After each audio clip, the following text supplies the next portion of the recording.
आपके जो मिसाइल जो आपने इस्तेमाल किए उनकी ज़्यादा से ज़्यादा कितनी रेंज थी जो आपने इस्तेमाल की है? बियॉन्ड विजन रेंज आप एयर से बात करें, वो 200 किलोमीटर प्लस किया आपने इस्तेमाल अल्हम्दुलिल्लाह। और आप ज़रा नोट करें मिलिट्री की सपोर्ट एयरफोर्स इंडियन को कहाँ से मिलती है। मैं ज़रा quick analysis, USA, Israel, Russia and France. France का तो राफेल था ना बेस्ट जो था। तो जब 36 जहाज बेस्ट फ्रांस दे रहा तो मैं काउंट तो करूंगा ना। जब राफेल उड़ेंगे, मारे जाना अलग बात है, काउंट तो करूंगा। फ्रांस मिराज 2000 में फ्रांस का था, वो भी उड़ाया, एक मारा भी गया है। तो ये नहीं कह रहा कि सिर्फ राफेल की वजह मैं फ्रांस कह रहा हूँ।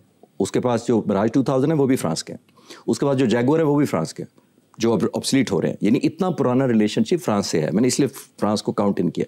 तो 4 मुल्क मैंने गिनाए। पाकिस्तान का जब से हमने F-16 लिया है 1982 में, 43 साल हो गए। हमारे कौन से और मुल्क ने दिया हमें कुछ चाइना के अलावा?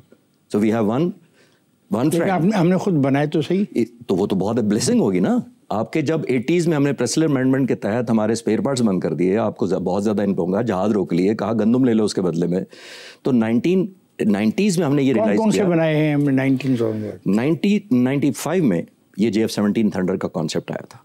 हिंदुस्तान का तेजास का आया था 1985 में, हमसे 10 साल पहले, उसकी अलग बात कर लेंगे। 1995 में पाक फिजाइया ने रियलाइज़ किया कि 90s में जो हमारे अब स्पेयर पार्ट बंद कर दिए, F-16 हमें मुश्किल हो गई, वही सबसे फ्रंट लाइन फाइटर जहाज़ था हमारे पास, मल्टी रोल था। तो अब क्या किया जाए? आया हम इसी तरह लाइफ टाइम डिपेंडेंट रहेंगे लोगों पर? तो ये रियलाइजेशन उसको हुई 7 साल बाद। 2003 में पहला JF-17 थंडर ने एयर टेस्ट किया, 7 ईयर्स और 8th ईयर में, यूँ समझ लें। हिंदुस्तान का आज 40 साल हो गए हैं पूरे तेजास को, जो जहाज़ वो बनाना चाह रहे हैं।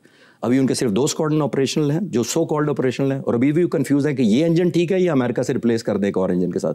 और पूरी जंग में वो साउथ की तरफ था, बेंगलोर से भी नीचे, और उसने कभी इस जंग की तरफ मुँह ही नहीं किया उस जहाज़ ने, जो स्टेट ऑफ द आर्ट था। दूसरी तरफ पाक फिजाइया क्यों नहीं आया इधर? आपके रेडार की वजह से? No, they were not confident कि जंग के लिए फिट है अभी जहाज़। तो फिर किस चीज़ पे वो कॉन्फिडेंट? तो मैं यही तो अर्ज कर रहा हूँ। मैं तो स्टूडेंट। देखें, वो हमसे एक बड़ा मुल्क है, उसके वसाइल ज़्यादा हैं, वो पैसा ज़्यादा डिफेंस पे खर्चता है, वो एक परमानेंट हमारा एनिमी है। मैं लिंक करता हूँ। क्या मतलब जो हमें एक फ़ौक़ियत हासिल हुई उनसे हवा में, इसकी वजह क्या है? ये बहुत अच्छा सवाल है। देखिए, तेजस हमसे 10 साल पहले बनना शुरू हुआ था। आज हमारी पाक फिजाइया में इस जंग में 200 से ज़्यादा JF-17 थंडर उड़ रहे थे। उधर 40 थे जो जंग में लाए नहीं गए। और आपका सवाल बड़ा वैलिड है कि क्यों नहीं लाए गए?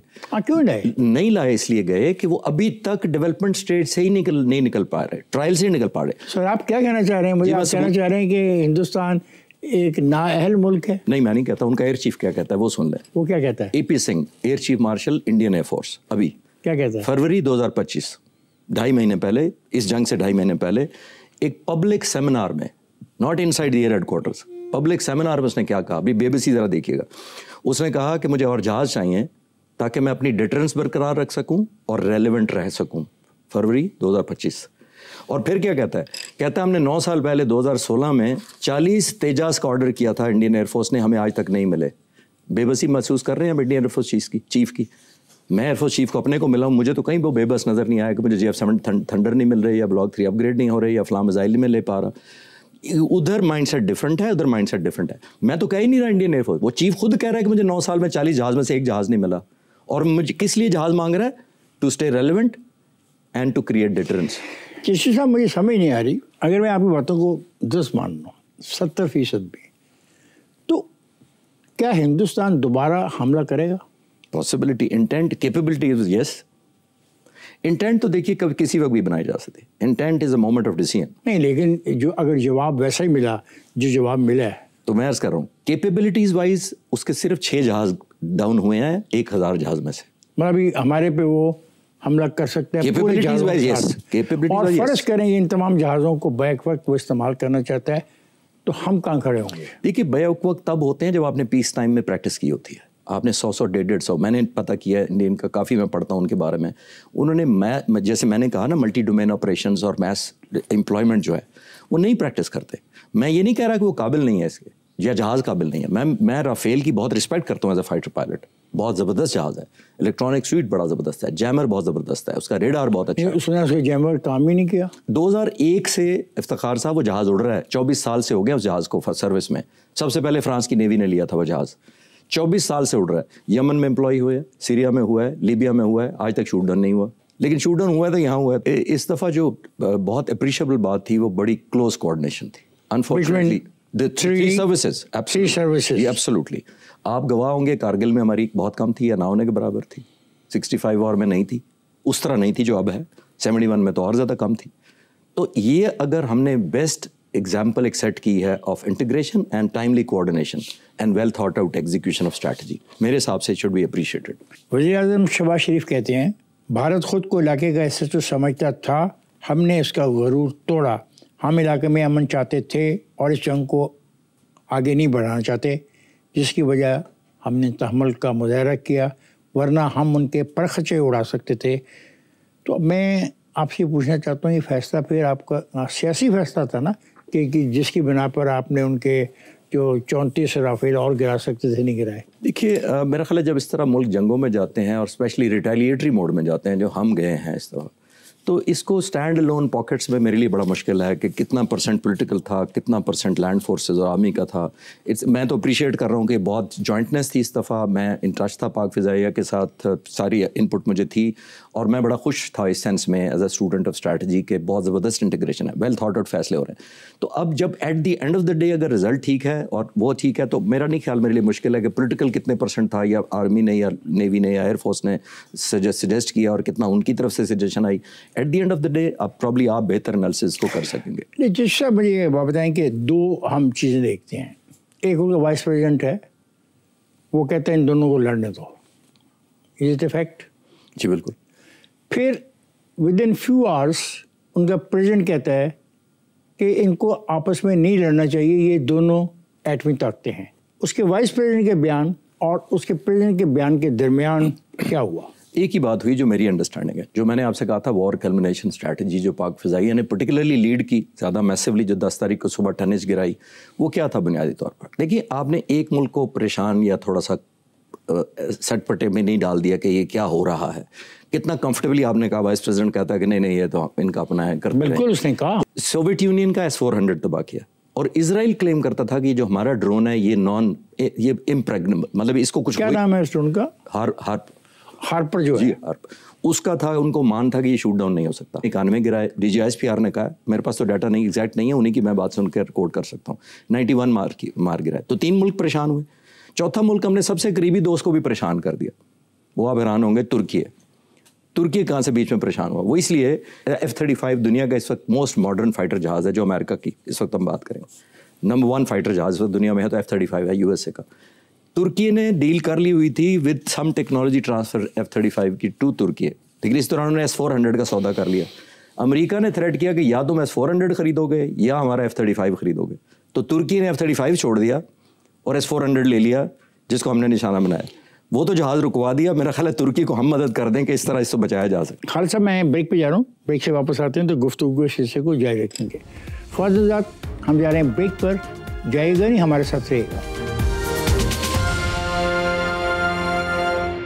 आइए, गुफ्तगू जहाँ ख़त्म की थी ब्रेक से पहले, वहीं से जाके शुरू करते हैं चिश्ती साहब से। अच्छा, मुझे एक बात बताएं, जिस सब की 4 रोज़ा जंग में अगरचे फायरबंदी है और ये किसी वक्त भी फायरबंदी ख़त्म हो सकती है, असल मसला कश्मीर है।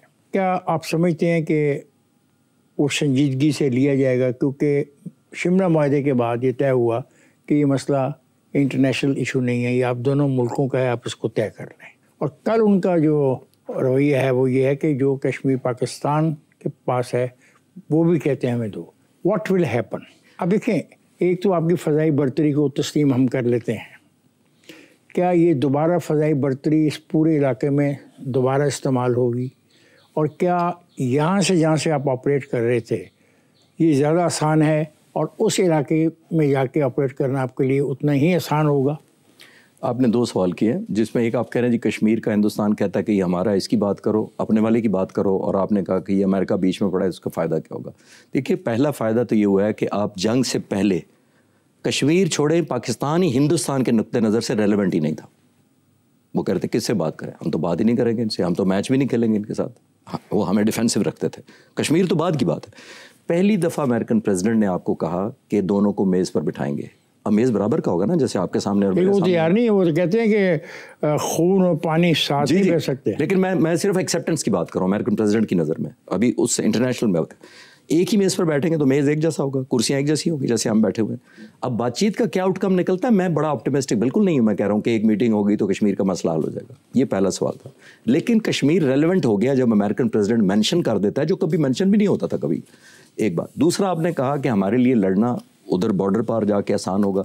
देखिए टेक्नोलॉजी, अब वर्ल्ड वॉर में 100 जहाज़ लड़े थे हवा में, लेकिन वो बियॉन्ड विजुअल नहीं थे, वो लिटिल डॉग फाइट थे, एक दूसरे को देख कर मार रहे थे। अभी पिछले 4 सालों में, पिछले, जैसे मैंने एयर मार्शल असगर खान से लेके हर सरबराह का क्रेडिट दिया है, और air chief marshal Zaheer Ahmed Babar के सिद्धू का मैं इसलिए क्रेडिट देना चाहूँगा कि मैं अपनी आंखों से सारी टेक्नोलॉजी देख कर आया हूँ। जो इंटीग्रेशन इस वक्त पाक फ़िज़ाइया की है और यह कैपेबिलिटी है, मैं श्योर हूँ, यकीन है और दुआ भी करता हूँ ऑब्वियसली कि ये रेट बरकरार रहनी चाहिए। 110 एयरक्राफ्ट, 12 एयरक्राफ्ट ऑफिशियली, और CNN की वेबसाइट पे जाएं, वो कहते हैं 125 थे एट अ गिवन टाइम। मतलब एक वक्त पे 125 में 125 को ज़रब दें 4 या 6 से, क्योंकि हर जहाज़ के पास 4 से 6 बियॉन्ड विजुअल रेंज मिसाइल थे। तो उस वक्त 500 के करीब हवा में बियॉन्ड विजुअल रेंज मिसाइल थे जो 200 किलोमीटर, रात का 12:30 बजे हैं, ज़रा टाइम ज़हन में रखें, जब पायलट 2 किलोमीटर भी नहीं रात को देख सकता। आप तो देख रहे थे ना, यही तो आप, लेकिन रेडार पे देख रहे थे। यही तो आपको एक बर्तरी हासिल थी उन पे। हम रेडार पे देख रहे थे, हमारे सर्विलेंस जहाज बहुत ज़बरदस्त इनपुट दे रहे थे। यही तो मैं अर्ज़ कर रहा हूँ कि multi domain well integrated operation हुआ है। हमारे सर्विलेंस जहाज भी देख रहे थे, हमारी साइबर कमांड भी उनको डिग्रेड कर रही थी उनकी सिचुएशन को, पायलट्स अपने रेडार से देख रहे थे। राफेल की क्यों दुआ मांगी थी अभिनंदन के शूटिंग डाउन पे मोदी साहब ने? अगर हमारे पास राफेल होते, क्या चीज़ थी राफेल में? राफेल में एक रेडार था 150 से 200 किलोमीटर ज़्यादा, हमसे एज थी। F-16 का जो हमारे पास एमराम मिसाइल है उसकी 100 किलोमीटर से कम रेंज है, उन्होंने 150 किलोमीटर का जंप किया। उनका रेडार अच्छा था, उनका मीटियोर मिसाइल है जो उस पर लगता है वो बहुत अच्छा था, ये उनको एडवांटेज हासिल हो गया था। बट प्रेजेंट सरबराह ने आकर पाक फ़िज़ाइया के J-10C रिकॉर्ड मुद्दत में ना सिर्फ ख़रीदा बल्कि डे एंड नाइट ऑपरेशनलाइज किया, जिसकी वजह से इसकी रेंज जो है रेडार की वो 150 के मुकाबले में 200 किलोमीटर प्लस है जो भी एम्प्लॉय हुई है। किस मौके पर आपने बतौर खालिद चिश्ती ये महसूस किया कि now things can be verse? At what time? उस रात को, जब 6 और 7 की दरमियानी रात को, जब उनके ड्रोन 2 दिन पहले से आ रहे थे और जब मैंने ये कंफर्म किया कि हमारे एयर बेसिस पर हमला हुआ है, that was a turning moment. I thought या अब जंग ये फुल स्केल में चली जाएगी या पाक फ़िज़ाइया को इतनी स्वेर हिट बैक करना चाहिए कि जिसको मैं अर्ज़ कर रहा हूँ पहले से कि वॉर कल्मिनेशन की तरफ चली जाएगी।